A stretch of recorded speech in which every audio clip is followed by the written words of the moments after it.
Tawaf. Suivre un itinéraire fixé dans un espace sacré. Dans le langage courant aujourd'hui, comme dans le Coran, le tawaf est lié à la Kaaba. Il peut être intéressant de s'interroger sur la signification de ce rituel. Commençons par voir ce que nous en dit sa racine.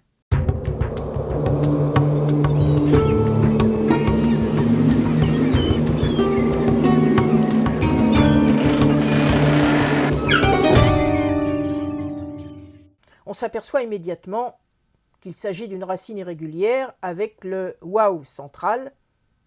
Le verbe est donc tawafa, qui signifie circuler d'un point à un autre. Cela se dit dans le Coran, des jeunes serviteurs qui servent à manger et à boire aux élus qui ont été admis au paradis, comme dans 43-71 et dans 76-15. C'est la forme verbale dénominative tawafa qui renvoie au rituel de la tournée tawaf, qui se déroule autour de ce que le Coran nomme la vieille demeure, El Bayt al-Atiq, dans 22-29.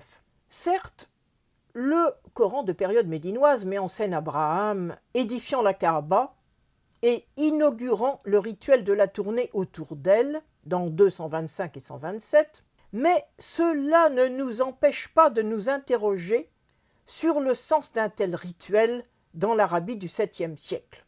On dit souvent que le tawaf consiste à tourner autour de la Kaaba dans le sens inverse des aiguilles d'une montre, c'est-à-dire en allant de la droite vers la gauche. Mais une telle observation n'a pas de sens dans une société où il n'existe pas de montre.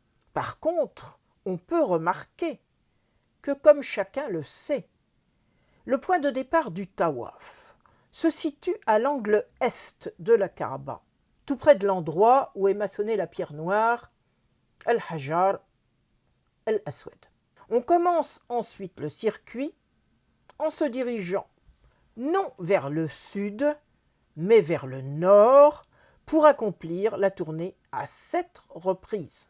On peut se demander alors si le rituel ne serait pas à mettre en relation avec la course du soleil qui se lève à l'est, mais qui ensuite monte au zénith en se positionnant au sud.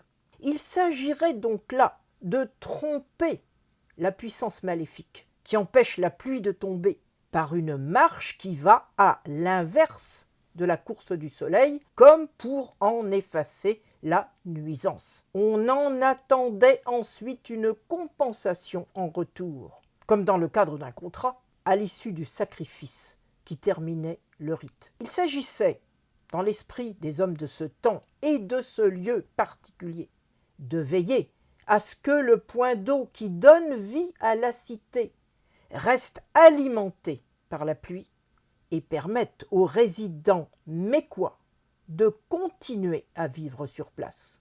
Il faut se souvenir en effet que la vie des Mécois était particulièrement précaire et ne permettant la présence sur place que d'une seule tribu, au contraire de la grande oasis de Médine qui en faisait vivre 5, plus que des habitants d'oasis. Les Mécois étaient constamment en alerte et comptaient plus que tous autres sur le secours de leur Dieu protecteur. On verra dans une prochaine vidéo à quel moment saisonnier on peut penser que se déroulait ce rituel. À très bientôt.